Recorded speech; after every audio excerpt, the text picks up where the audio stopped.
there, Capricorn. Welcome to my channel. Today we're going to be doing a reading for the month of July. See where the energies are, see if there's any advice or guidance from Spirit going forward for the month ahead. See if there's anything you need to be looking out for. I am going to be pulling from this Mermaid Oracle to begin the reading. It's Cancer season, so as you can see, there's lots of water going around here. I want to thank you all for all your support for my channel, everything you do, whether it be like, comment, subscribe, anything. I greatly appreciate it. I also want to thank anyone and everyone who's joined my lives. It means the world to me to connect to each one of you. So I just wanted to say thank you. What do we have for my dear Capricorn Spirit? What do we have for my dear Capricorns? Whoa. Soul cage. What's going on here? Oh, Capricorns. It says rescue, escape from captivity and restriction. Number 24. Let's see. I'm going to read it to you out of the book.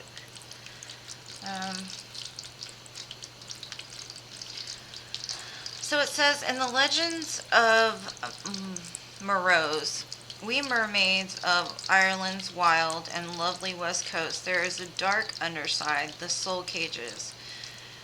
Those are underwater prisons where men are held between the worlds, prisoners of the jealous Merrow men. Under the waves, the Merrow men entrap the princes of earth in cages of kelp and coral. The soul cage of legends, in which the prince lies suspended between life and death. But for every man kidnapped and thrown into the soul cage, there is a Merrow maid who will free him from the Antedurian dungeon, swim him to the surface, and start his heart once more with kisses that are part song, part spell. When the breath of the Merrow in men unites, the prince returns, alive once again, forever changed. The soul cage card comes to you when you are living a half-life, or when someone you know is doing so. The soul cage is the one that keeps you from extending your reach, keeps you in comfort somewhat, may seem to reduce potential dangers and harms to you, but at the end means you have lived neither fully awake nor half asleep, or nor fully asleep.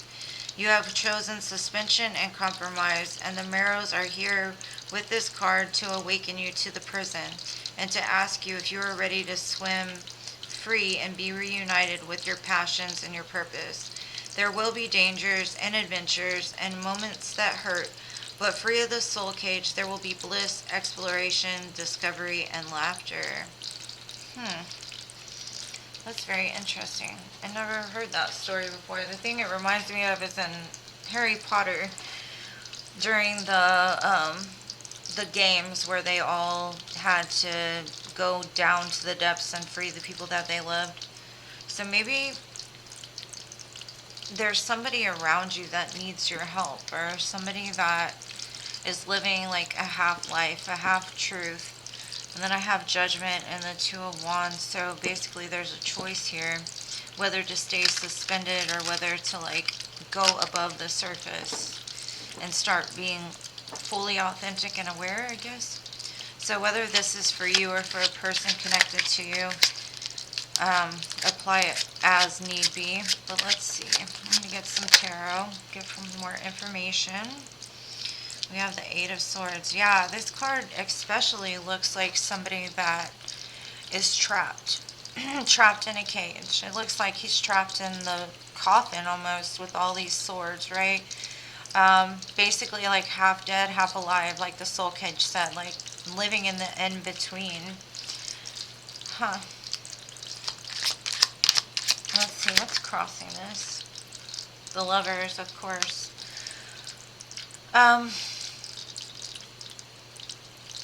Maybe you feel disconnected from the one you love, or maybe you feel that you're trapped in some kind of connection or soul tie that makes you feel like you can't live authentically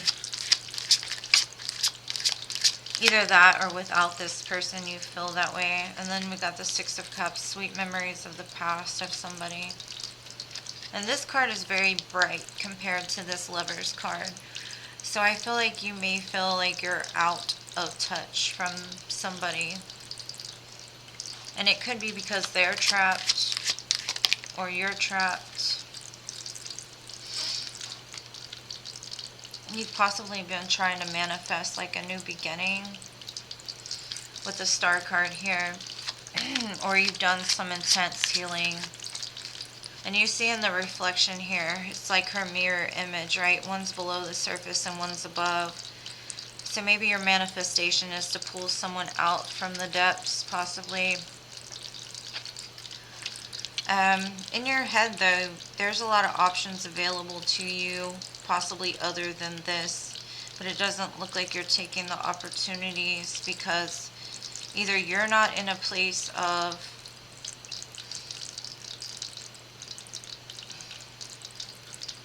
like recognizing possibly the options, or you're staying stuck, like almost waiting for someone.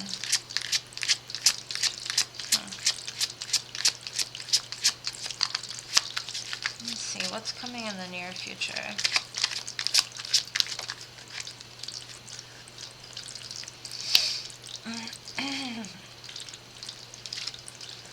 We've got the Nine of Swords, so we're moving from the 8 to the 9 here. And the 8 is not being awake.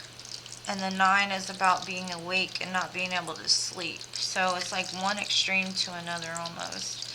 But it's almost like you have to go through the 9 to get through the 10 to complete the painful cycle.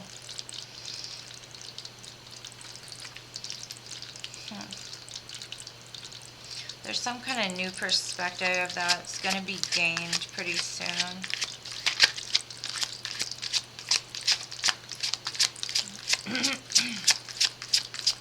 Hopes and fears.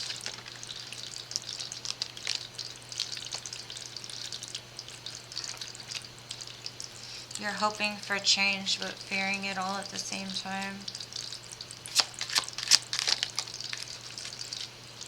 And then the final outcome is the Queen of Wands. Getting that fire back within yourself. So I see the story here is basically, like I said, either you feel trapped apart from the person that you love, or without the person that you love, you feel like you're in a dark place, like you can't move, isolated, just waiting for that final nail in the coffin almost.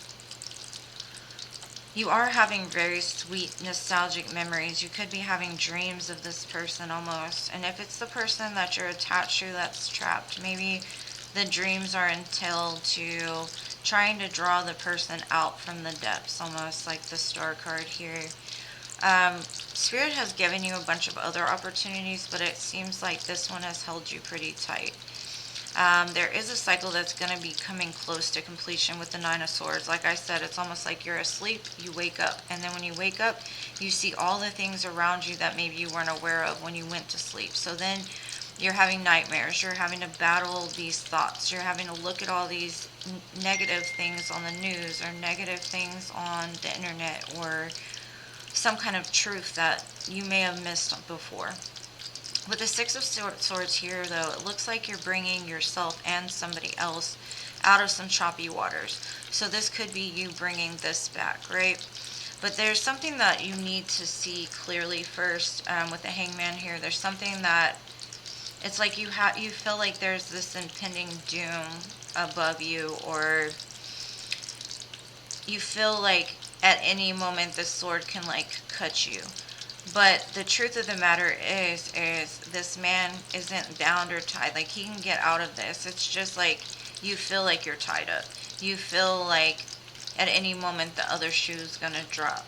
And the perspective that you need to be seeing is you're put into this place to learn something, and the person apart from you is also in a place to learn something too.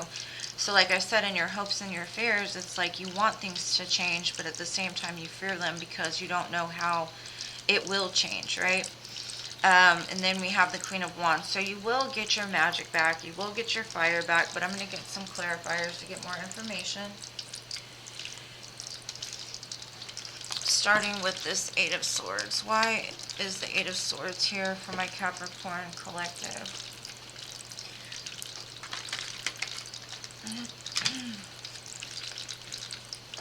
Let's see. What is this Eight of Swords about?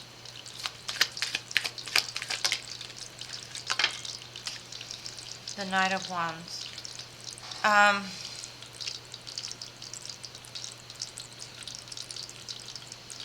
You may have had a false sense of self, or the person attached to you might have had a false sense of self. They might have been very ego-driven. They may have come in and out of your life. They may have been living a life that was just passion-driven, that kind of thing. And that's what you may be scared of. You may be scared of who you were then or who they were then. It does look like it's a very strong soul bond, but it's almost like you're trapped by the memories almost of what they were or who they were to you, the fire that they that they sparked within you. Yeah, the Lovers is clarified by the Nine of Swords. It's almost like, you know, in the original when it said the soul cage, where the person was half asleep and that mermaid came in and drug them out. It's almost like going from sleep to being awake. So that half is going to be over this month. This is a part of like waking up. This could be the awakening process. This could be you becoming more in tune with spirit, and spirit like dragging you a little bit out of your comfort zone. And when you come out, it's like you can't go back, right? Either that or this person attached to you is going through that awakening, right? You know, when you first go through that awakening, it's very uncomfortable. It's very heavy. It's very, like, you can't believe the things that you never noticed before.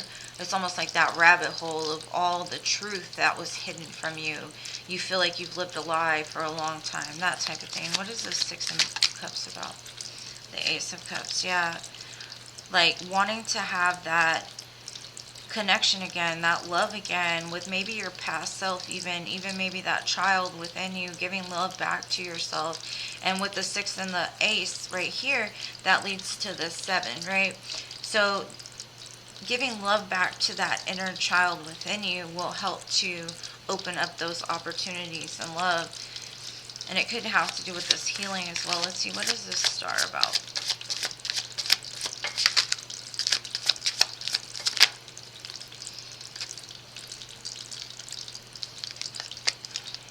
Tower. Yeah, the Star can't come without the Tower. And the Tower sometimes is very uncomfortable. It's that thing that happens in your life that pushes you out of the nest and makes you fly. So you're healing from a Tower moment. You're healing from some disruption. You're healing from Source like literally dragging you and putting you into the most uncomfortable situation that you've ever been in hopes that you will wake up, in hopes that it'll like put you on to your timeline, right? Your new timeline. And with the Seven of Cups, it shows the Ace of Pentacles, which is basically the brand new beginning of growth, like changing, growth and change. So the soul cage could also just be about some awakening that's going on, and we're never done evolving. We're never done learning. We're never done evolving. So even if you've been through an awakening before, you could be going through another one. And it might be very painful at first. And then I have the Moon here.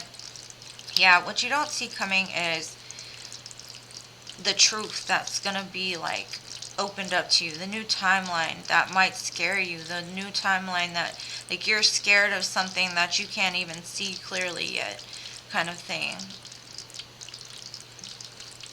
It's all about that spiritual. Like maybe you're scared of the dark because you know the dark you can't find your way, right? You have a hard time. And it's in those times that you have to like get into connection with spirit, because spirit's going to be the one to guide you. It's going to be that moonlight that guides you. Almost like the high priestess kind of energy, because she's associated with the moon as well. Let's see, what is the Six of Swords about? The Queen of Wands. We got the Queen of Wands here as your present energy clarifying, and then the end result. So that's Lilith, right? That's those passionate, strong, almost like a devilish type of energy, right? Almost like that part of yourself that you're scared of maybe looking back at, or ways that you've acted in the past to entice something, right? Instead of looking at it as a beautiful thing, like Lilith is a beautiful thing. Lilith is the dark that can be transmuted into something light as well. It's that magic, it's that transmutation of moving from something bad into something good, almost like you can't have one without the other. Let's see this Hangman, and that could be what this Hangman's about as well, is seeing that the reason, maybe seeing the reason why things happen the way that they did, so that they can be changed and transmuted. Yeah, the Six of Pentacles, like getting back what you put in, you know, like there's what you don't see coming is it's gonna happen. Like you might not see it come back from the person that took it from you, but you're gonna see it start to flow. You're gonna see things start to move. You're gonna see things start to change. And like with this Wheel of Fortune, that's kind of what you're scared of. You're scared of the change. You're scared of going from the place of waiting for something in particular. And again, we got the Wheel of Fortune on top of the Wheel of Fortune. Things are gonna change, but you're scared of it, and you're also like, these are two very different Wheel of Fortunes. Like this one is very bright. This one is very like a pentacle, almost like lucky. And then this Wheel of Fortune looks like he's being drugged, right? Like the forces beyond his control are like spinning him, almost like fate and time, right? So this could be the fear that you're about to be dragged into something that you're not ready for, or against your will. But in all honesty, this is the divine working on the side to kind of pull you out of something into something better. So let's see what this Queen of Wands is clarifying for the end of the reading. Let's see. It's all about living again and living authentically to who you are. Yeah. Moving out of a place of conflict. And then, you know, for the Five of Swords, this is a very weird card for the Five of Swords, right? The angel is what's clarifying it. So the angels are basically going to pull you out of something that is not meant for you, something that is tearing you apart, something that's dragging you down. And the weird part is that it's a beautiful card. Normally Five of Swords is all about conflict. It's all about disputes. It's always about winning at all costs. But this is the change in perspective, right? No matter how far you've gone, no matter what conflict you're going through, your angels are going to pull you forward. And that's what's going to help you, is this turn into this Queen of Wands. Take on this Queen of Wands. Take on that power again to fuel you up again. This is going to be what drags you out of this soul cage. This is what's going to help you to escape. And this is going to be a beautiful month for you. I just see it already. Very good. I'm going to close it out with a Moonology, just because we're about to come up on a full moon. Let's see what's going on for you. It's a beautiful reading, Capricorns. It looks like somebody's about to escape that soul cage. And if this reading is not for you, do not attach to it. Only take what resonates. Roles can be reversed, as always. Alright, so we have here a personal issue reaches resolution. Yeah, and it's got the crab, the full moon in Cancer, which is like the moon and the waters, and like the soul cage, you see the moon through the water. So it's going to be resolved by the end of this month. And then it says, don't let your pride get in the way. Yeah, be careful of ego when you go through these things, because no one is ever better than anyone else. We are just on different journeys. And then it says you're very close to achieving your goal. Gibbous moon. So just stay hopeful and faithful. Get in contact with spirit. Just know that everything has its reason, and every season has its reason as well. But it looks like you've got two aces here. So it'll be a good good beginning of something new for you. It's just maybe looking at things in a different way.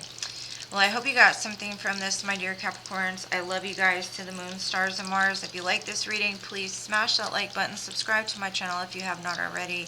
I appreciate you guys more than you know, and I'll see you in the next one. Peace.